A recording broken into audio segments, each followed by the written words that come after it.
breaking down the top 10 biggest questions facing the wide receiver position ahead of the 2026 fantasy football season with the reigning, defending, undisputed fantasy football ranking champion of the world. I'm not even kidding. It's true. Justin Boone, Yahoo Sports finest. Justin, great talking to you, man. What's going on? Man, it's a great time of year, right? Like I was talking with my buddy Matt Harmon over at Yahoo yesterday, and we were saying like this time of year when we're actually on the cusp of getting real news to react to after a few months of like really trying to grab a few pieces at OTAs and then kind of figure out what was beat writer speculation versus what was actually sourced information coming out. But now we're actually going to have things to react to in training camp. Super exciting time of year. And man, you and I are going to get to see each other coming up here at the Fantasy Expo, which is also super exciting. Got to meet in person last year after doing like a decade of shows together annually. Got to meet in person and immediately was like, yeah, kindred spirit, got along right away. Just a great crew of people that show up for that every year. I was glad to get to go the first time last year and to get to do it again, man. So we'll get to hang out in a couple days here. I would say, Justin, great fantasy analyst, better person, but I don't know, man. You're a really freaking good fantasy analyst. So obviously love catching up with you and everything, bro. And again, so happy for you and the entire Yahoo Sports success. Make sure you guys check out all of their work. Obviously, building quite the dream team over there. But again, guys, today, mostly continuing our wide receiver series and just going over, again, sort of the biggest pressing questions that's impacting you in your draft. Going to save some of the news, Justin. I'm not so sure people need to know about Deebo Samuel being in the best shape of his life at this point. I'm very much with you and just ready to get training camps here and get some real information. But let's start things off with the top of the draft where, look, Jamar Chase, Puka Nacua, JSN, Amon-Ra St. Brown. I get it. We all pretty much have them ranked inside of our top 4 for good reason. They are awesome. That said, we know Bijan Robinson, Jahmyr Gibbs. Those are most people's ideas of the 101, 102. How many of those wide receivers are you drafting before we get to RB3, Christian McCaffrey? I have the first 3 ahead of him in Chase and JSN and Puka. And we're going to have to keep an eye on the Puka situation, right? He had some off-field miscues, let's say, allegedly this offseason. So we'll see if that goes anywhere. I mean, often we see this stuff pop up and nothing really happens. So we'll keep an eye on it. We'll monitor it. But right now I have those 3 ahead of him. And I know we're talking about receivers, but I think the only guy that I have ahead of CMC that should be a real surprise to me is I have Jonathan Taylor ahead of him, because if you look back at last year, Jonathan Taylor through the first 14 weeks of the season, most of those with Daniel Jones before that Colts offense went off the rails, he was actually outproducing CMC. He was the number 1 running back at a per game basis in half PPR. So he's the only one I think that's a surprise. Those receivers, I tell people, I don't think we need to debate who's the number 1 receiver. All those guys are great. All those guys are going to be good for your fantasy team. So I think you want to spend more of your attention a little further down the rankings and figure out who are the guys that could pop up from there. Because barring an injury, all 3 of those guys are going to absolutely crush it. I actually do like the JT call, though. Let's immediately start the wide receiver show off by talking about some running backs. But look, the whole thing we always say with CMC is if he stays healthy, he's going to break fantasy. That's pretty much true for JT too, man. We've seen 2 seasons where he's been perfectly healthy throughout the whole time, and he scored 20 touchdowns both times. I mean, I know he's not a threat to catch 80 passes, but he did set career high marks receiving last year. I mean, I'll admit, I've found a way to click Amon-Ra St. Brown maybe a little bit more than JT, and I do have CMC ranked ahead of him, but I don't feel great about doing that. Amon-Ra St. Brown, the Lions have such an easy schedule this year, but I wonder if we see Sam Laporta healthy, if he stays out there all season, if we see Isaac Tesla start to get a little more work in this offense, that's part of the reason why it became a math problem for this offense last year, right? And the schedule was a little bit tougher for them last year, but it became tough to figure out how can we get all of these guys enough targets, enough touches to be really fantasy difference makers.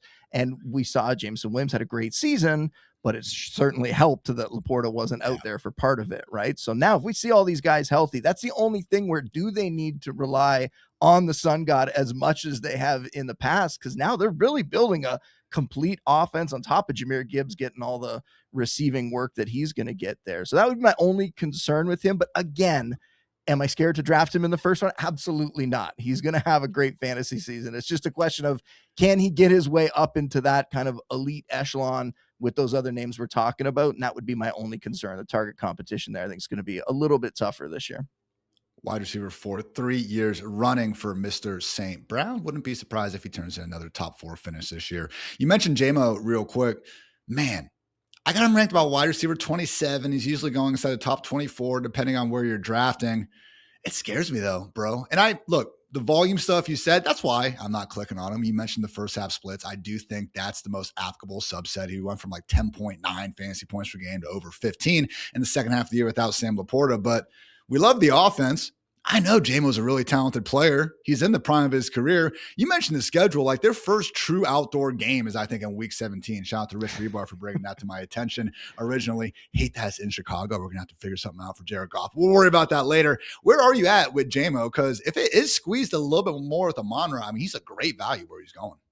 I mean, I don't know if you heard the beep that just happened, but that was from a mock draft that I had just done before we started recording here with a bunch of the folks over at Yahoo. And guess who I took as my wide receiver 3? Jameson Williams. Wow. Like, I am more than willing to do that. I think when he was coming out, he was more than just like this field stretcher type, right? He had more of a repertoire to his game. And we're finally starting to see that now. In the beginning of his career, there was the injuries. He was trying to overcome the ACL tear in the last year of college. Now we're getting to see the kind of player that he is. And I like the way that they're using him. And I think we're going to see almost like a bounce back from this offense, because a couple of years ago, they had that great schedule. It was the same kind of thing. They didn't have an outdoor game, I believe, until like week 9 that year or something. Now this year, it's almost better. So yeah, I think this offense is going to be fantastic. I still want pieces of it. Just maybe expect it to be a little less consistent, a little more boom or bust, but that's okay, especially when you're drafting a wide receiver 3, right? You know this, like, we don't need these guys to perform every single week. We just need them to be able to put up those big weeks, those week winning performances once in a while for us. And he's absolutely the kind of guy that can do that. There's a few players in that range. I really like hitting that area of the draft when it comes to receivers. When we're looking this year at like the 3rd to the 5th or 6th. Last year it was a little bit later. It's kind of been bumped up slightly this year, but yeah, he's one of those names that I'm still more than willing to click because of that reason, right? Because of the upside, the ceiling weeks that he can give you. I'm with you too on that round 3 through 6 range. And honestly, I've been slow on going fully public with this. All right. But I do think my preferred draft strategy overall, Super Bowers. We hopefully get Bijan or Gibbs or JT. We get that sick RB1 in round 1. Hopefully our idiot league mates let Brock Bowers fall to us in round 2. And then we just take some of these wide receivers, man. Because if there's ever a year where I wanted to actually be in an auction draft where I can try to get McConkey, Emeka Ibuka, Zay Flowers, JMO, all these guys in that range, this would be it, man. I would love to have as many shots at that kind of wide receiver 2 to the early parts of wide receiver 3 range as possible. And I think that strategy allows you to do so, particularly if some of these home league quarterback prices hold true. Yeah. Like ideally for me, it's kind of what you said. It's either if I can start 2 running backs, great. But if I can't, I normally do try to get Bowers as well. And we had a whole thing about Bowers recently. And one of the things I had said about him was that I think he could be like a real league winner type. And people were giving me a hard time, right? Oh, guy taken in the 2nd round being a league winner. But how often are tight ends league winners? That's what we're talking about with Bowers this year. And again, we're getting off the topic of receivers, but still, he's the de facto number 1 receiver for Vegas, right? And this is the kind of guy that could put up monster stats, like just video game, blow it up. Like 2 years ago, that's what he did as a rookie, like 112 catches, over 1,000 yards. Great season there. I think now with Clint Kubiak in the offense, the improvements to the offensive line, the fact that somehow, some way they didn't really address the receiving core. Like Jalen Nailor's a fine player, but he shouldn't be your number 1 receiver. So Brock Bowers in a great position. I'm with you. Really like taking him in the 2nd round. And then, yeah, you come back and there's a list of, I mean, I could probably say 20 to 30 receivers in the next few rounds after that I'd be comfortable taking and filling out my receiver core with. We've all been trying to figure out who's going to be this year's JSN. Maybe it's just the new actual number 1 guy for Clint Kubiak. Brock Bowers this year, JSN. You guys could imagine. All right, getting back towards the top of the draft, though. We got Justin Jefferson, A.J. Brown, Drake London, rock solid wide receiver 1s, top 10 options in real life. Yes, definitely. Drake London, include him in that. I said what I said. Absolutely in fantasy as well. Where would you rank these guys, though? Because, again, you can look at A.J. Brown, certainly has the best quarterback situation. Justin Jefferson, I think we would agree, best real-life player at this point in his career. Drake London maybe doesn't have the quarterback situation as figured out, but Penix wants to throw this dude 15 targets per game out here, and he probably has less target competition than either Jefferson or A.J.B. So how would you order these 3?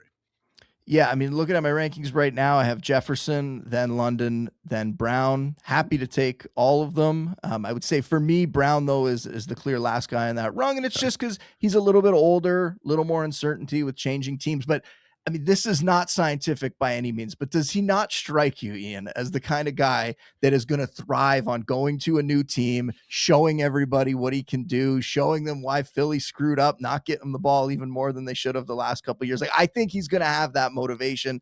We saw it when he went to the Eagles, the first season with the Eagles. And yes, he was a little bit younger at the time. Career year for him. Completely blew up that season. So he's going to do everything he can to crush it this year for the Patriots. And I think he will have a strong year.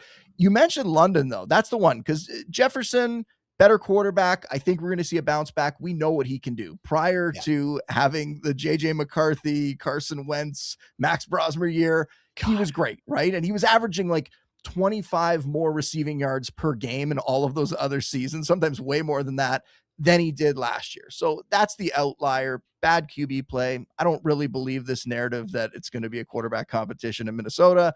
I think Kyler's going to be the one to take that. And Kyler doesn't have to be a superstar for Jefferson to get there. He just needs to give them like competent quarterback play, average quarterback play, and Jefferson bounces back and has a huge season. London, to me, though, is the one that's so interesting because the quarterback situation for him is a little strange. I particularly think that Tua is going to be the week one starter. I think that's the way they have to play it because Penix's coming back from the injury. But if you roll Penix out there, decide he's not the guy, and then flip to Tua, that's kind of the end of Penix's time in Atlanta versus if you start with Tua and you say, well, Penix is still recovering from the injury, Tua struggles, now you can go to Penix and all your options are still open there. But you look back last year at what London was doing, he was really performing like an elite receiver, and he wasn't getting like amazing quarterback play last year, right? If you look at the numbers there, like the final stats, and people always make that mistake, right? They look at the year-end totals. Dude missed 5 games, didn't crack 1,000 yards. Don't look at that at all. We're looking at the per game stats. On pace, if we just look at what he was averaging over a full 17-game season, you can get yourself in trouble doing this, but still, 96 catches, over 1,300 yards, and 10 touchdowns. If you look at him, though, what he was producing through week 11, which was a big chunk of the season, he was averaging the 3rd most fantasy points in half PPR at receiver behind only JSN and Puka Nacua. So this dude was showing that he does belong in that group.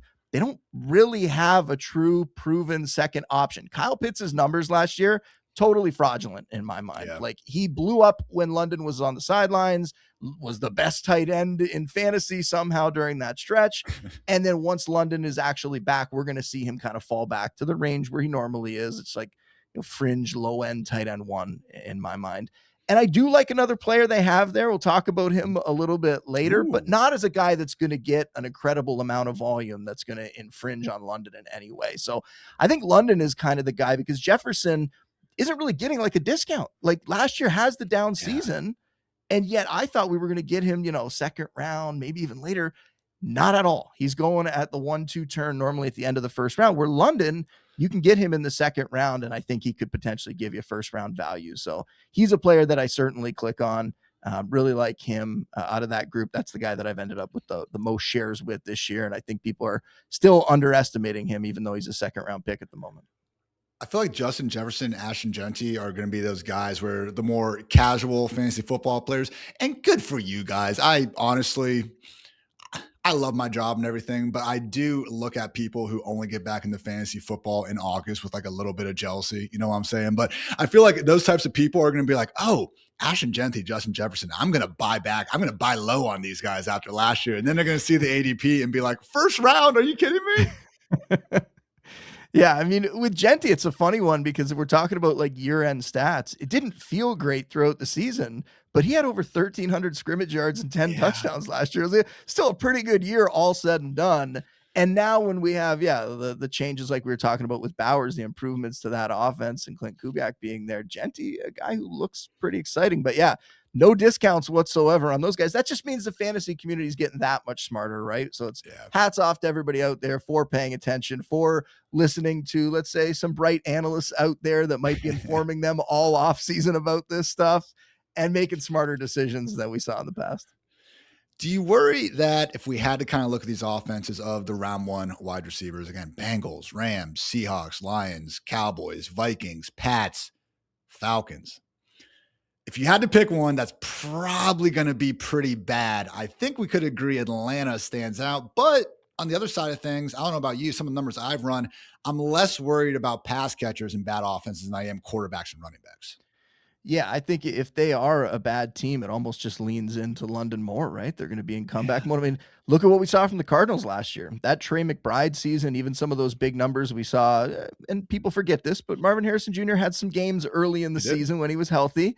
And then Michael Wilson, of course, had much bigger games in the second half of the season when Harrison was out. But we were seeing those crazy numbers because of how bad that team was. And they were in comeback mode. And Jacoby Brissett wasn't particularly efficient. He was just throwing the ball so much that even he was putting up good fantasy stats, right? Yeah. So I think we could see that. And for all Tua's faults, I think he can at least be accurate enough. I think he's shown before that he can support quality fantasy assets in the receiving game, whether it was Tyreek Hill or Jaylen Waddle at times, right? So I think we're going to see London be fine. He's already proven to me that he can put up decent stats with bad quarterback play. So again, almost like the Jefferson thing, as long as it's just average, as long as the quarterback play isn't Desmond Ridder style, then I think London's going to be fine.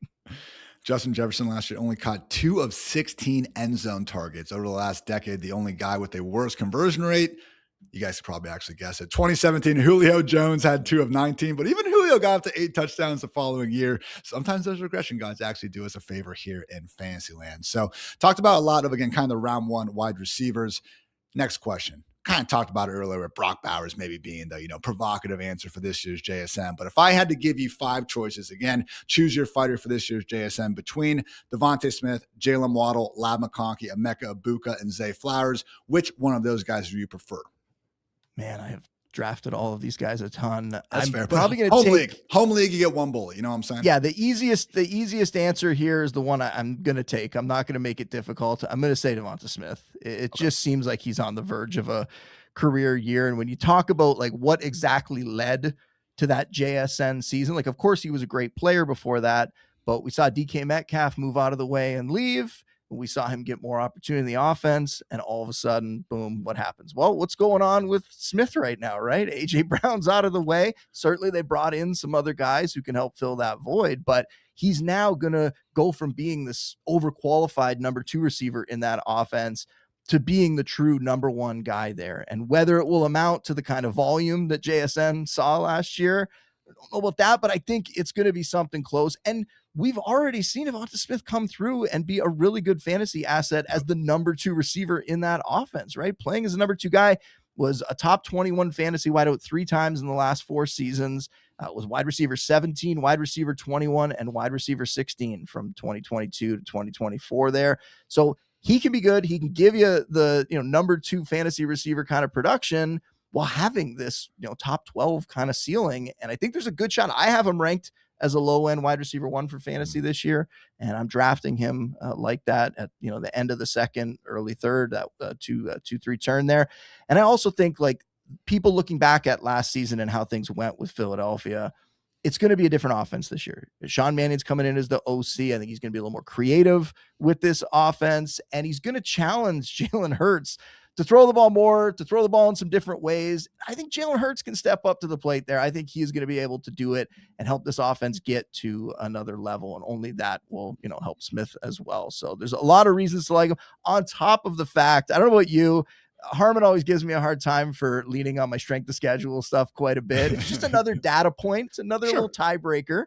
The Eagles have the easiest, from my matrix, the easiest fantasy schedule for receivers this season. And let's face it, it's actually pretty good at every position for them. They have a pretty easy schedule across the board, but the easiest fantasy schedule for receivers. So that's just another thing that puts the wind at Smith's back towards having a really big year and potentially being the JSN. Hey, strength of schedule, it's not the entire puzzle, but it's a piece. And, we need all those pieces to try to figure things out, right? So love that call. And honestly, you were mentioning it too with Genty, and it applies to Bowers as well. Everything went wrong in that Raiders offense. And you look up at the end of the year and you're like, well, these guys still put up fairly solid fantasy points. Maybe not quite what we were expecting relative to ADP, but, the numbers are still there. That's kind of how I look at these Eagles, man. As much slander as Jalen Hurts get, gets, and I understand a guy wins a Super Bowl and you immediately got them these top 5 real life quarterback conversations. I don't think he is, but 4 or 5 years running, man, we've seen AJ Brown, we've seen Devontae Smith put up big time numbers in this offense. Whether you want to say they're not over the middle or what have you, they still been putting up numbers. And even last year in the god awful Kevin Patullo scheme, we could, all of us, all the real players, all the Eagles, everyone agreed that scheme did nobody any favors. AJ Brown was the wide receiver 11 in PPR points per game. Devontae Smith was the wide receiver 28, ahead of Justin Jefferson, man. Like, it just feels like of all these offenses, because I do push back on the assumption that, like, oh man, Declan Doyle is going to be amazing in Baltimore because he got Ben Johnson a cup of coffee one time. Like, that didn't exactly go well for the Jets with Tanner Engstrand last year. It's always rose-colored glasses in July. But in Philly's case, man, there's nowhere to go but up. Yeah, I totally agree. I would even throw a name, the guy who could be the potential JSN this year. He might be more of like this year's George Pickens, but I think an outside shot is Jaylen Waddle in my mind. I think he could totally step up and come out of nowhere and have this top 10, top 12 kind of season.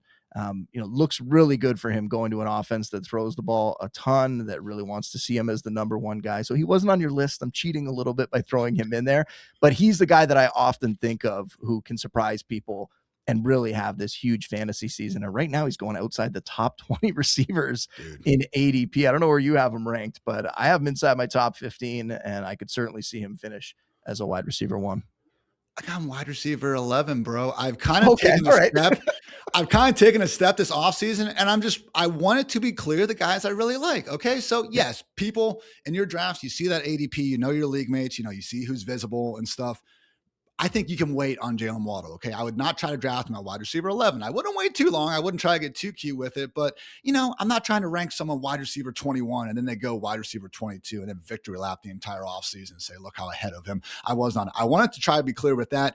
I'm 100% with you, man. I look at the differences with Devontae Smith and Jaylen Waddle, and I feel like the bull case for Devontae is very similar to Waddle. We lost a high target earner in A.J. Brown. Well, Jaylen doesn't have to play with Tyreek Hill anymore. We have this guy who we all believe to be talented. They flashed the ability to be this wide receiver 1. They've just been forced to be this overqualified wide receiver 2. All of a sudden, in a new situation where we can be expecting more. Justin, I recorded my wide receiver tiers article 2 days ago before I even got news that Sean Payton apparently views this man as his new Joker. I'm all in on Jaylen Waddle, bro. I'm done with the Joker stuff. I don't even think we need that as part of the story. But I mean, just break it down. You have a talented wideout in his prime, like you said, getting that opportunity to be the true number 1 in an offense that isn't going off the rails like the Dolphins offense was last year. I think we're going to see an increase in targets and a higher volume offense. Bo Nix led the league last year in pass attempts. So we're going to see a ton of throwing to a guy that is ready for this opportunity in an organization that has legitimate Super Bowl aspirations. So all of that is pointing in the right direction. And again, when we're talking about filling out that receiver core, like the end of the 3rd, early 4th, I often take Waddle in that stretch, which is much earlier right now than I think his ADP is, but I think it's important to take him in that stretch because in my mind, he's going to be one of those players that fantasy managers are going to look back on and be like, man, that guy, he was one of those guys in 2026 that would have helped me win a fantasy title. And I'm trying to tell everybody, and it sounds like you are too, to go out there and draft him in as many spots as you can. I do love the Joker pushback because I've been pushing back and like trying to find Sean Payton's new Alvin Kamara or the ghost of Jimmy Graham. And I'm like, guys, we're not in New Orleans anymore. All right, we got to stop doing this. And then the second he says Joker about someone I'm actually high on, I'm just completely throwing it out the window and eating it up. So fair points there. You don't have to go too deep on them, but Lab McConkey and Mecca Ibuka, Zay Flowers, you feeling good about them as upside wide receiver 2s? Any strong takes one way or another? No, I mean, I think Zay Flowers totally underrated, right? And the fact that the Ravens haven't really gone out and gotten anyone, like a couple of mid-round rookies and Elijah Surratt and, Jacoby Lane, but do we expect that much from them? Rashad Bateman will have everyone hyping him up this time of year, and probably not going to see a breakout at this point from him. So Flowers is just in such a great position, and we saw it last year. Early in the season, he was performing like a wide receiver 1 for fantasy. I don't know that we'll see that, but top 15, top 20, well within his range. That's where I have him in my rankings. So really like him. Lad McConkey. I mean, Lad McConkey last year, it got scary at times, but now with Mike McDaniel getting in there, it's just this offense is one that we want to invest in, right? However you can do it. Quentin Johnston, a little bit of a cheaper way to get in there than having to spend up on some of the other guys. But McConkey could certainly come out and bounce back and have a really big season.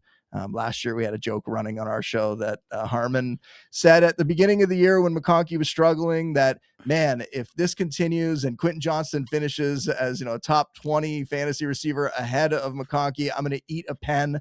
We had Will Harmon eat the pen meter going all season long. There was a little bit of a concern at times, and that does carry over. Like, we could see this offense spread the ball around. They have a lot of options. It's not guaranteed that McConkey's going to see massive volume, but just look at this offense with Mike McDaniel, the pieces they've set up, the offensive line getting healthy, man. Like, I can't talk up the Chargers enough. I want to get little pieces of this offense everywhere I can. So if it is McConkey in this range, the way I have them ranked, I often end up with some of these other guys, but I'm still in on him when I take him and when I compare him with Justin Herbert too, who I think is going to have a really big year.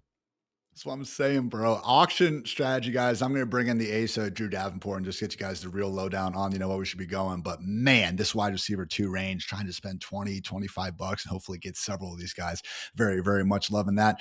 Real quick, do you have a good reason why we shouldn't draft all 5 of these guys I just mentioned? Devonta, Waddle, McConkey, Ibuka, Flowers. Why not take all of them ahead of Rashee Rice, man? Because we all like these guys. They are not one more mistake away from being kicked out of the league. And they're actually really good real life receivers, not playing this, glorified Khalil Shakur role. Like, are you with me here? I'm not. I bumped Rice back up once it seemed like he wasn't going to get in trouble for anything. I'm with you. Like, when we see guys have this pattern of just bad decisions off the field, it's concerning. It's super concerning. A little more for dynasty maybe than redraft at the moment, because it doesn't seem like he's going to end up getting any punishment from the league this season. So as long as he's out there, we know what he could do in that offense. And my concerns about Patrick Mahomes for fantasy this year stem completely from him not being able to run as much and not being as efficient in the running game like he was last year. That's what allowed Mahomes to get back up into the mix as a strong fantasy starter. But his arm's going to be fine, and he is going to be able to throw to Rice, and they're going to scheme Rice up, and they have to, because I'm not a huge believer in Xavier Worthy. And even if Worthy does have a better year this year, he's not a high volume guy. Travis Kelce, another year older. The only thing that would change my mind on Rice is if, and they've been mentioned as a team in the mix, if Stephon Diggs ends up there, right? Then maybe we talk about, okay, there's another legitimate pass catcher who could take some volume away. Maybe they're not scheming as much up to Rice, but still, when he's been out there, man, he's been a top 5, top 6 fantasy receiver on a per game basis. And it's hard not to take him even ahead of these guys who I feel very strongly about, but I've still been taking the risk on Rice. Hey, it's fair, man. He's been a wide receiver one way he's been on the field, but everyone, that's why we want to bring on the sharp minds like Justin Boone. Because even if I am sitting here spouting off to you about why I don't like Rashee Rice, wide receiver 18, this or that, again, got to remember more opinions than just your boy. Hey, a lot of people don't know this, Justin, but I have been wrong before, man. So we'll see what happens in 2026. Not loving Rashee Rice, we'll see. The Unk tier. This is my favorite thing. All right. We got Mike Evans, we got Terry McLaurin, we got Devontae Adams. There are 3 guys where they're all kind of priced as these low-end wide receiver 2s, maybe wide receiver 22 to wide receiver 25, kind of around that borderline. But they're unique in that I think as soon as we kind of got turned from season-long ranks to week 1 ranks, all these guys are going to be moving up in a hurry. And all of a sudden, like the Luther Burdens of the world, probably going to be ranked behind them in week 1. Do you have one specifically that you're targeting, or are you just saying, God, you know what, 30-plus years old, I'll let someone else draft him? I am willing to draft Evans and McLaurin, and I've taken a ton of McLaurin. I really like his setup this year. Again, another team that could be in the mix for Stephon Diggs. I was never really worried about the Brandon Ayuk thing, because even if Ayuk came out and played, I had no confidence that he was going to get back to what he was a couple years ago. Guys that take that much time off and try to come back, it's tough. So right now, McLaurin's set up kind of similar to how he was a couple years ago, with arguably even less target competition. And a couple years ago, he had that huge year. He was wide receiver 14 in fantasy points per game. And I know, like, he's a little bit older now. He's entering his age 31 season and coming off a year where he had the lowest output. But I think we can look at that and go, okay, well, he had the contract issue before the season. Did that impact him? And he ended up missing 7 games due to injury during the year. We also had Jaden Daniels missing games. They didn't play together much, right? They only played together in 3 games, really. So that had a massive impact on his fantasy production. And now this year, as long as everybody stays healthy, there's no one really challenging him. So could see a ton of volume. I really like him, and he's somebody that I think is going to far outproduce his ADP. Evans is interesting. And I like, hearing that the team really is excited about him and what he's doing. We know the touchdown scoring alone could get him there for fantasy. The one that I'm a little concerned about is Davante Adams. And I will admit, I'm holding a lot of Davante Adams bags in Dynasty. Like, I've just been riding it going, he's still producing. Go down with the ship. Away. I'm going down the ship. Those teams are contenders. Let's see what we can get out of them. Here's the reason why I'm a little bit concerned this year. The Rams seem to be, and these were the reports, but seem to be in the mix on a lot of receivers this offseason. Yeah. There was talk that they were trying to get A.J. Brown. There's still talk that they could potentially end up with Diggs. And you wonder, we are probably getting towards an age cliff when it comes to Davante Adams, right? 33 now, turns 34 in December. We don't see a lot of receivers produce big seasons past that. So he can be an outlier. We know how good he is, one of the best receivers in the league, guy that's incredible around the red zone, just like Mike Evans. But that's one reason why I'm a little more worried about him. But I agree with you. Every year, we see these veteran receivers who get bumped down in the rankings. And then as soon as week one shows up, it's like, wait a minute, how many guys actually can go ahead of Davante Adams who might score 2 touchdowns in week one? So I think as the season goes along, that might be where the concerns come in for him because he's a little bit older. And because that offense might want to do things a little bit differently this year because they're trying to phase away from using that older receiver as much. But that's just kind of all in my mind at the moment. And that's led me to not draft him as much as these other two guys. I know the Rams are one of the smartest organizations in football, and they 100% deserve the benefit of the doubt over whatever my idiot ass has to say. But couldn't you have just drafted Mekhi Levin instead of your backup quarterback? Oh, I know. And I think there were people in the organization that wanted that, right? There were certainly people who were interested in taking a pass catcher, a playmaker in that spot. And it was weird that they didn't. But again, yeah, we're not going to question them. They're a great team. I'm with you, though. The Rams, I was surprised to see them in these conversations. The Chiefs and Commanders have always made sense as potentially being in that market for another one. Absolutely the Commanders. The Colts are the other one, dude, where especially with Pierce is still come back from this ankle thing. I have a really hard time believing there. Even if Pierce is back, like Nick Westbrook-Ikini, Ashton Doolin, we really want to go to battle with one of those guys on the outside. Debo's out there. Again, best shape of his life, Debo, lest we forget. Stephon Diggs. Keenan Allen hanging around. I think the Keenan-Shane Steichen connection could perhaps come into play, a la what we saw with Phillip Rivers last year. I'm with you. I was a little more optimistic on Ayuk earlier in the offseason, but just one social media post after another. It's not looking good. I would kill to see any of these teams just send the Patriots a 5th-round pick for Kayshon Boutte, man. But it does feel like there's going to be some movement here. I mean, Terry McLaurin, I hear you on Adams and the age cliff stuff anyway, but particularly Terry, and then I'll even throw like Josh Downs in there. If we do see a Diggs, or let's say Diggs goes to the Commanders, let's say Keenan goes to the Colts, like, are you meaningfully going to move down Terry or Josh Downs? Not Terry, because wouldn't it just be Diggs coming in and kind of taking the Debo kind of work from that? Like they don't have a second guy. I like Antonio Williams. I like Chig Okonkwo at tight end, but I'm not sure that either of these guys are going to come in and take crazy volume away from Terry. So yeah, if Diggs steps up there, it would be a slight bump down, but it wouldn't be one that like completely pushes him out of the tier that he's in by any means. I think right now, this is, again, we're veering away from receiver if I say this, but when you're talking about the Colts, to me, regardless of what they do, the answer for the Colts this year is Tyler Warren. I think Tyler Warren is the one that is like the Brock Bowers light.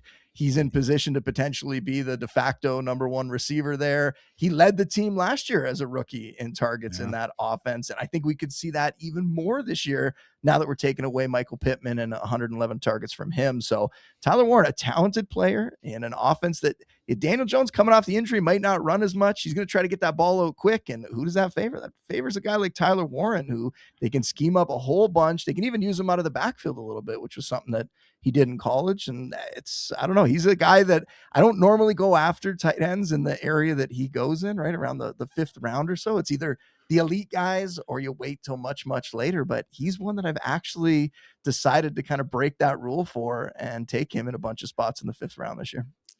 I do wonder, and they have Jonathan Taylor, so there's no need to get too cute at the goal line. He's obviously great at doing what he does. But one of these years, man, whether it's Tyler Warren or AJ Barner with the Seahawks, Mark Andrews with the Ravens, we're going to see one of these tight ends get like 6 rushing touchdowns just from being their actual team's goal line option. And it is going to piss us off trying to project that every single week. So the least it could be is actually someone who we already rank inside the top 5, like Tyler Warren. Love that call there. Let's talk the year 3 targets, okay? We got Rome Odunze, Marvin Harrison Jr., and Brian Thomas Jr., 3 guys who have flashed some high-end upside, particularly BTJ as a rookie, Rome throughout the first 6 or 7 weeks of last year before the foot and ankle really became a problem. And yes, Marv to a lesser extent than these guys, but there have been some good things. It's just like the bad, particularly those Seahawks games, are so bad that I think that's what sticks out to us. But I've been trying to come along a little bit more. Who is your favorite year 3 target between these guys? Because they go pretty much in the same range of drafts.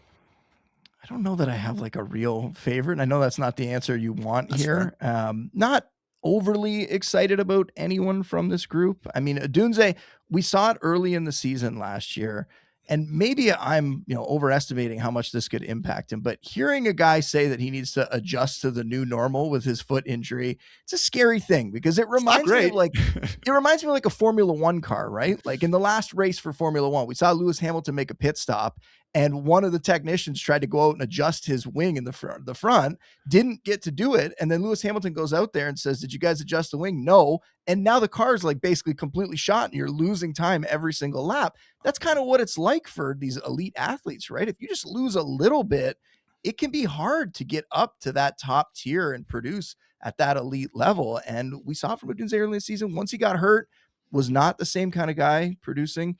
And we kind of saw the younger guys, the 2 rookies that, the first year under Ben Johnson, they go out and spend 2 early picks on Colston Loveland and on Luther Burden. And as the year went along, we saw those guys get worked into the offense more, especially Loveland down the stretch. And now going into this season, from what I've read coming out of Chicago, it certainly sounds to me like that passing attack is going to be mostly built around those 2, with Odunze also factoring in. And now I will admit, Matt Harmon, Mr. Reception Perception, who I work with at Yahoo, he believes that it should be closer in terms of the rankings between Odunze and Burden. And I always factor in what he has to say when it comes to receivers, especially. But to me, from what all the research I've done, to me, Burden carries himself like a wide receiver 1. Yeah. He produced in his opportunities last year, which you really want to see from rookies. You might not get a ton of shots, but when you do, are you putting up stats? Are you delivering? And he did that last season. So I think we're going to come out this year and see this offense potentially be led by Colston Loveland getting the most targets. He's one of the tight ends who has a chance to lead his team. And I think Burden's going to beat Odunze this year and take that number 1 receiver role in the offense with DJ Moore gone. So I'm not as high on Odunze. BTJ is interesting because I will kind of buy in a little bit to the story because it was so bad last year. So I will buy in a little bit to the idea that, okay, was he hurt? Was that impacting him in the offense? Because it almost seemed to have the yips at a certain point, It was like a new scheme and stuff, but there's no way that it could go from being what it was in year 1 to what it became in year 2. There's more target competition, but yeah, he looked like just out of sorts, like he didn't belong in that offense at all. We're hearing more positive things about him this year. I will say, though, between him and his teammate Parker Washington, I have Parker Washington ranked higher. So I end up with more Parker Washington. We saw down the stretch last year how good Washington was. And that occurred at a time when the offense really found its rhythm. And hearing Liam Cohen talk about it this year, sounds like he's very excited about Parker Washington in this offense. Parker Washington doing all the right things. And everyone around the team suggesting that Washington's the next guy who's going to get an extension from the Jaguars. So I'm looking, if I have to pick between those 2, Washington goes a little bit later. I end up taking him more often, but I'm not scared off of BTJ because I think those 2 kind of complement each other, right? We'll see BTJ do his best work downfield, threaten that way. Parker Washington can be moved around the formation, but he's best out of the slot. And I think those 2 can really help this offense reach maybe even another high this year. So yes, BTJ I'm willing to take. Harrison, I mentioned earlier, and he's probably the one that I end up with the most because it seems to me that it's the fantasy world just being mad at him. Like the expectations were so high in year 1. And yeah, he didn't answer the call by any means. He was not that instant superstar guy, and everybody gets upset. And then last year he gets hurt. And so we don't actually get to see him do much in that offense. But early in the year, I think this is the part that people forget, right? If you look at early in the season, he was the wide receiver 28 in fantasy points per game. He had 5 top 24 finishes in the 10 games before he noticeably got hurt with the injury and then wasn't really the same in the second half of the season. And then in the second half of the year, he missed out on everything that happened with Jacoby Brissett taking over and unlocking McBride. And now Michael Wilson's the one who goes off and has these huge games. But when those two were on the field together in Harrison and Wilson, it was always Harrison as the guy. Now we're going to have a new coaching staff there. Things are changing. But I still believe that there is more to come from him, that there's another chapter to be written, that we shouldn't be writing this guy off going into his third year. So he's someone that I think we are getting a discount on because the fantasy community, or so much of it, is just upset and disappointed in what he's done these first 2 years. But guys can still get better. I mean, you're mentioning these guys because in the past, we used to look for these year 3 breakouts. I think Harrison certainly is a guy that could be that kind of player and could have his best season yet and still have a really, really good NFL career, even though I think some people are starting to write him off. I think out of these 3, I'd be most inclined, given the cost associated as well, to try to buy low on Marvin Dynasty, okay? Particularly Dynasty. And I know we're in some Dynasty leagues together, man, so be careful. Yes, I'm going to beat you to the punch unless you already got. Every freaking time, guys, I go to the waiver wire in this International Dynasty League, I'm like, oh, there's a sleeper. Maybe I can get this guy, and they're already on freaking Justin's team. This dude has a reign of terror going on, so credit to you. But yeah, it annoys me, man, so I'll just, watch the film and get better. But okay, my one thing with Marv this year, and I've come around to the fact that I do think Michael Wilson's second half very, very fraudulent. I even looked at, there's been like 22 dudes have an 8+ PPR point increase first half to second half over like the last decade. 9 of them were on like dead in the water teams. 8 of them turned right back into pumpkins. And then there's Amon-Ra St. Brown, who obviously went on to be great. Pretty sure Michael Wilson's not Amon-Ra St. Brown. We'll see what happens. I've been happy to separate Marv from Michael Wilson, prioritize him. But I look at the Cardinals, I look at the Jets, and I just don't want to spend a high round pick on someone catching passes from Carson Beck or Cade Klubnik in December, man. And I know, and I hear what you're saying. We talked about it earlier, like just because with Drake London, for example, you're on a bad team, you're still in comeback mode. And hey, it worked out with Michael Wilson with Jacoby last year. Who's to say Carson Beck or Klubnik can't be, 90% Jacoby? I don't want to necessarily say that, but man, for like a tiebreaker for me, particularly top 6, and in the Jets case, top 4 round pick, let me take the other guy who's pretty darn talented and not in an offense that could be implied to score like 13 points in the fantasy playoffs, Yeah, I totally get it. And it's something that I actually brought up on our show this week in the Yahoo Fantasy Forecast that I think people need to remember when they're drafting McBride or any of these pass catchers, really anybody in this offense. There's a good chance in the fantasy playoffs, you're probably going to have Carson Beck being the one throwing them the ball. It's the same with the Jets. The Jets have even more players, that they have to get the ball to this year, which has made that offense so strange. We've normally had like Garrett Wilson coming through and producing and finding a way despite, not having the numbers that he probably should have, but still finding a way to crack 1,000 yards despite bad quarterback play. And now this year, the team might look a little bit better, but now there's so many more mouths to feed in that offense. And then if you factor in potentially a rookie down the stretch, because I could see both these teams, the Jets and the Cardinals, being a little more competitive this season. I still don't think we're looking at playoff teams. So in the final month, they're going to want to see what they have in these quarterbacks. So it's a very good point by you. I just think when you can buy in on a player like Harrison, who still has that pedigree, right? Still a very hard worker. I mean, we see how just absolutely shredded he is this offseason in some of the pictures, right? He's going to do everything he can to be a better player. Now you're bringing a coaching staff who I think might find ways to get him the ball a little easier. One of the problems that he had before was the way they were deploying him. And we kind of talked about it a bit when we were talking about Kyler Murray, some of the areas of the field that Kyler Murray didn't necessarily throw to as often or have as much success with. It really was all hurting Harrison. Let's see what he can do in a new offense and see where that goes. I'm willing to give him a shot because he's going fairly late for the kind of player that he could be. But you're taking him acknowledging all of this risk. This is far from a player like Jaylen Waddle, who we have so much confidence in, where you're getting Harrison either in redraft or if you're spending to get him in Dynasty, you're getting that discount. We're firmly in the low end wide receiver 3 range. So that is, again, obviously baking in some of the concerns, maybe not so much for your Trey McBrides, Breece Halls, and Garrett Wilsons of the world. A story for another day. Around this range, all right, top 36-ish, feel free, wide receiver 45, whatever. But who have you been drafting the most so far in some of your early drafts? Oh, I'm not 100% sure off ADP. I mean, Christian Watson is somebody that I Okay, think he probably sure. goes in the the high 20s, but he's a guy that we knew he could do it, right? We knew he had the Yeah. splash plays, we knew he had the touchdown scoring. Last year he comes back from the injury and we finally see him do it for a significant stretch from week 8 to week 17, the wide receiver 16 in fantasy points per game and half PPR. So now this year with Romeo Dobbs out of the way, with Dontavian Wicks not there, I think it's going to be a little clearer how that receiving core is going to be used. And as long as Watson can stay healthy, he is the number one guy there and he has a huge fantasy ceiling. So he's somebody that I've been chasing, really love. Again, another guy that you can get as your wide receiver 3. You don't need him to come through every week. Let's just go for those really big games. Another one will be Carnell Tate, who is going, I think right now is like wide receiver 30 in ADP. I have him more at that low end wide receiver 2, high end wide receiver 3 range. And we know the kind of prospect he is, but now he's going to a team in the Titans that's just so desperate for playmakers. And people were down on Cam Ward last year, but what did he have to work with? Now we're going to give him some actual players to throw to in Tate and Wan'Dale Robinson. I like Gunnar Helm at tight end there. I think he could be a surprise this year and sort of a deep sleeper at that position. So Tate to me is just in a great spot. Another guy who has a pretty easy schedule, the 5th easiest schedule among receivers. So a lot of things kind of helping boost him up to have a really good year one and see a ton of volume.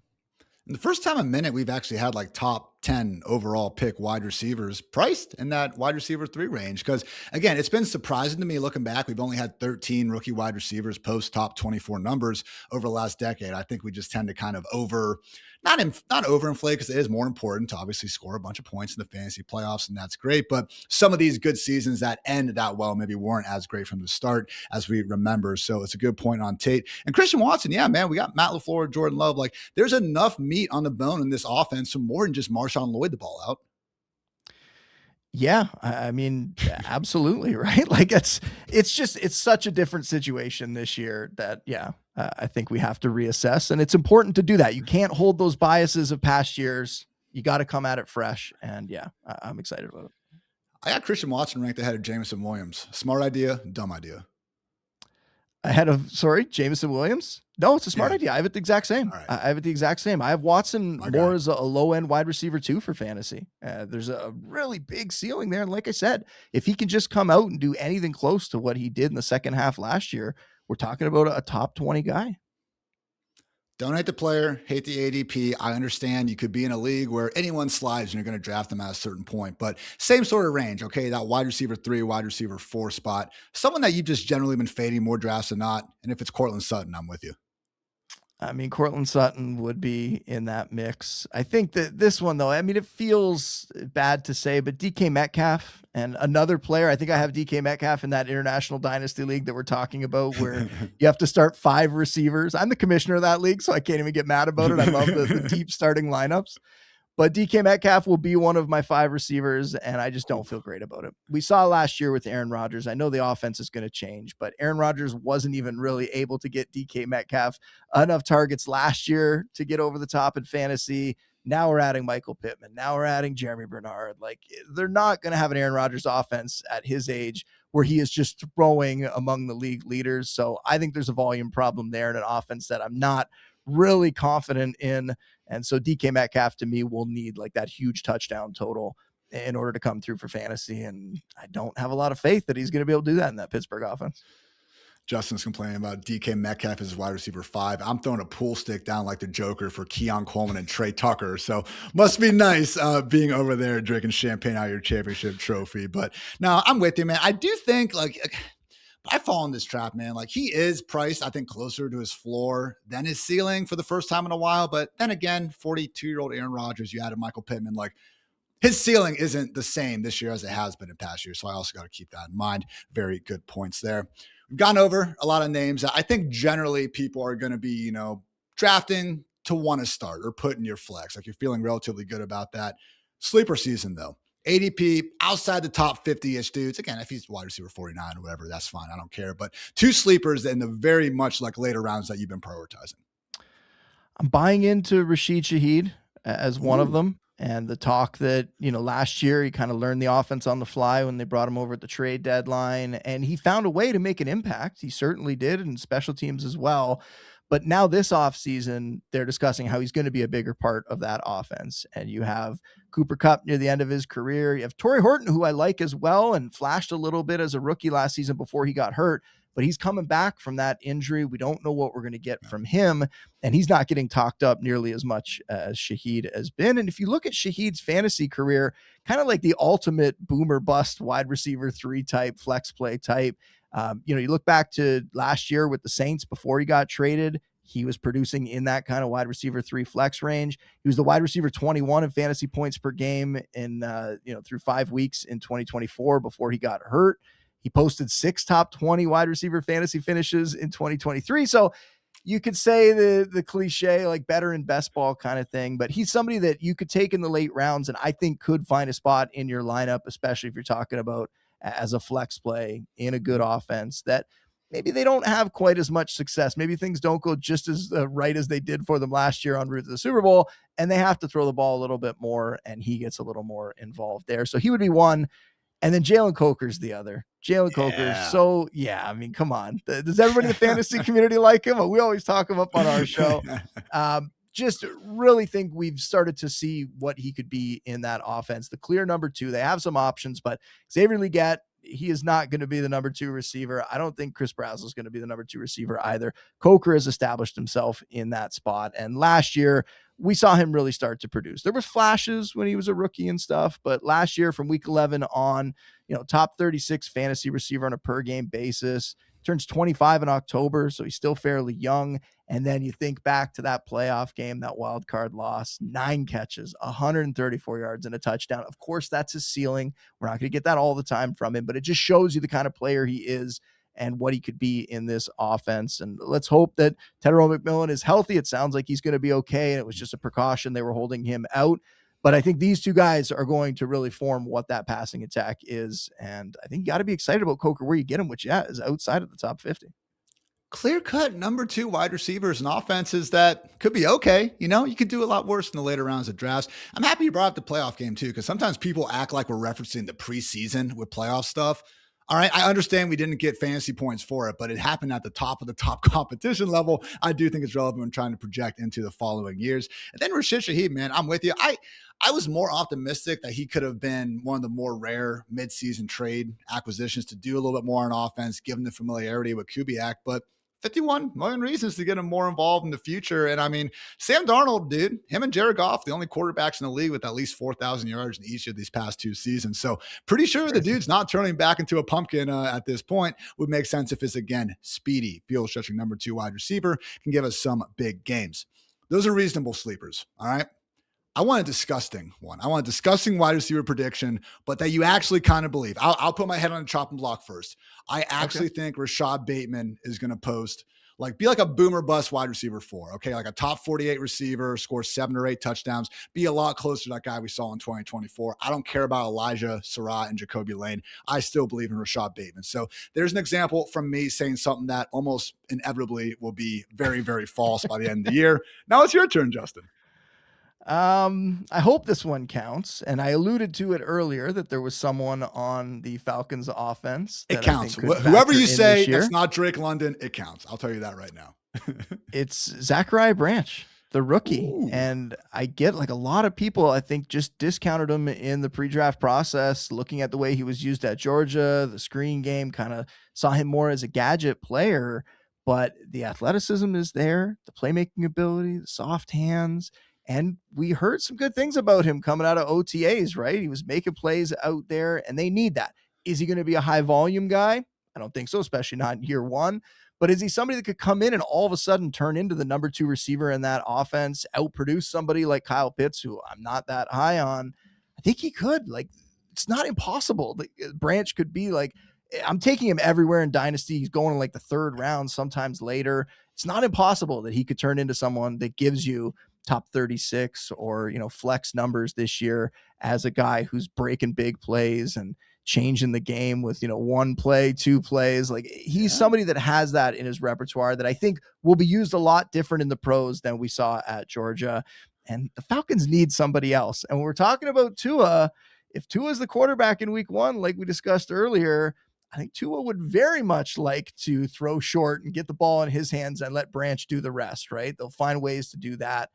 So yeah, Branch being like a Jaylen Waddle, not that they're the same type of player, but being a Jaylen Waddle second receiver in a Tua offense, it's not insane to me. It's probably not going to happen, like you said, but not insane. And maybe that's just me talking about it because he's on so many of my dynasty teams. But regardless, I'm excited to see how this plays out. And we're going to learn a lot more, right? When it comes to the summer and training camp and the reports, the main thing you want to hear is that these rookies belong. And coming out of OTAs, sounded like he showed himself well there. Let's see if he can keep that up into the summer, and then we'll be able to reassess and rank him properly. Right now, I think he's all the way down, ADP of wide receiver 74. So you're not normally going to find anybody that's going to help your fantasy team at wide receiver 74, but you asked for a long shot. Dude, and he is one of those guys, and shout out to, my boy Dre McFarland. He brings this up too. Like, if Zachariah Branch goes for 80 yards and a touchdown in week 1 and Jerry Jeudy goes for 80 yards and a touchdown in week 1, there's going to be a lot more excitement around Zachariah Branch. Like, when these rookies can get something going, even if they're going to be inconsistent, man, a lot more potential value, both in the waiver wire and the trade streets. I'm happy you actually brought up Zachariah Branch first, because I was talking to Eric Froton, talking college football yesterday when we got into Georgia, and I was like, what is going on with Gunnar Stockton in that offense? Do you think that was more about Zachariah Branch not being able to do it? He thought it was more with the wonky offense. Also talked to my guy, John McKechnie, doing a best ball draft last week, die-hard Georgia fan. Ended up bringing up Zachariah Branch with him, and he said the same thing. So I'm with you, dude, where it's like, yeah, okay, guys, kudos to everyone grinding and seeing the high screen rates and stuff. And it would be nice to see a better example of him running the big boy NFL routes, but God, that's the one concern we have. It's still day 2 draft capital. We know the freaking former number 1 receiver from the 2023 class is talented. He's fast. The volume's there. Is that not checking enough boxes to throw a late, literal, probably last round pick at the guy? I think so. Yeah. Looking at it and just kind of deciding that it was that offense that limited the route tree, I think is very realistic. And also sometimes the fantasy community, and we're part of this, sometimes we all pile on, right? It's just, you feel a certain way and everybody goes, yeah, that makes sense. And then they double down and and we just completely bury a guy, and it's over like 1 or 2 little things that these are young players. This dude's 22 years old. If he comes out and develops his game more, if he finds a team, if the Falcons are willing to do it, they want to use him in a different way than he was used in college, all of a sudden we can very quickly move on from those variables that were knocking him down. And you got to reassess and look at him completely differently. So I'm hoping that he gets a real chance in this offense, because it's him, it's Jahan Dotson, who's former first round pick that has not done much in the pros. They don't have a lot in that receiving core. So the opportunity is also one of the biggest things for Branch there. Kevin Stefanski dusts off some of those old Jarvis Landry low 8 plays, man. You are speaking the vision into existence. I love it. You've been fantastic, Justin. Thank you as always. Last thing though, I want a provocative bold call for the wide receiver position that maybe, just maybe, will get the people going. Man, I don't think it's going to get the people going. The one that I wanted to do is Jaylen Waddle being like a top 10 fantasy receiver, but you're telling me you got him at wide receiver 11. So that's not even remotely exciting at this point. So I guess I got to go higher. I'll have to go like top 7 fantasy receiver. It might take an injury or 2 to get in there. But like we said, the volume, the player, the opportunity that he's getting, Waddle's going to be somebody that is going to be remembered, I think, when you think back to the 2026 fantasy season. And you are clearly on top of that one. I know Harmon and I are pushing it over at Yahoo. So now we're going to see his ADP get just cranked right up into the 3rd or the late 2nd or something. And then we're not going to be taking him as much at that point. And look, one of the things too that I've been willing to, and where it goes wrong is if Bo Nix just doesn't take a leap, if we do continue to see him spread it out and Courtland Sutton doesn't go away as much as maybe we're thinking it. But year 1, Jaylen Waddle, dude, before we had Tyreek there, was just being fed the ball underneath, and it worked. It worked great. He was putting up borderline wide receiver 1 numbers. Since then, we've seen him being used almost as like this overqualified field stretcher sort of guy. He's still got some, routes otherwise, but so many ways to win. And again, just not falling for the joke or stuff, but so much of the pushback I've seen on Waddle has been like, oh, I want Sean Payton wide receivers. Yeah, I do want the number 1 wide receiver for one of the smartest offensive minds of the 21st century. Like, I'm not fading a guy because Sean Payton's his coach. Come on. Yeah, no doubt at all. And I brought it up earlier how, the Broncos threw the ball a ton, that Bo Nix was leading in that category. Overall, the Broncos had the 4th most pass attempts last year at 613. The Dolphins, where Waddle was playing, and again, the Dolphins had a lot of problems last season. The Dolphins were third lowest in that category at 479. So that's a huge difference, right? Going to an offense where they're going to have a ton of volume. And that's one of the things that you're talking about, trying to figure out, like I mentioned, George Pickens, trying to figure out who could be this year's George Pickens. That was exactly one of the reasons why we got excited about Pickens last year, because he was going from a slow Steelers offense to the Cowboys, who were going to throw the ball a ton. So Waddle's going to benefit from that. Yeah, I think top 10 is well within his range. I will say top 7, just to put a little more spice on it, a little more hot sauce there. Justin, you are the man. I'm looking forward to seeing you in Canton. And I just, very, very thrilled to be your friends for another 6 weeks before we got to get back in the war zone, with the dynasty squads. But until then, man, definitely a pleasure. Everyone continue to follow your work over at Yahoo Sports, at Justin Boone on Twitter. Anything else you want to get off your chest, my friend? No, man, I look forward to buying you a drink this weekend and having a chat and getting to hang out. Cause we don't get to do this very often, but it's always super fun when we do. And with that, everyone, going to wrap up another edition of our 10 question show. Maybe I should get a real name for the show at some point. I don't know. I feel like we're having a good time. We'll just keep on rolling with the vibes as it goes. But if you did like the show, please like the show and hit that subscribe button. Always helps us as well. So for Justin, I'm Ian. Thanks again for tuning in. And until next time, take care, everybody.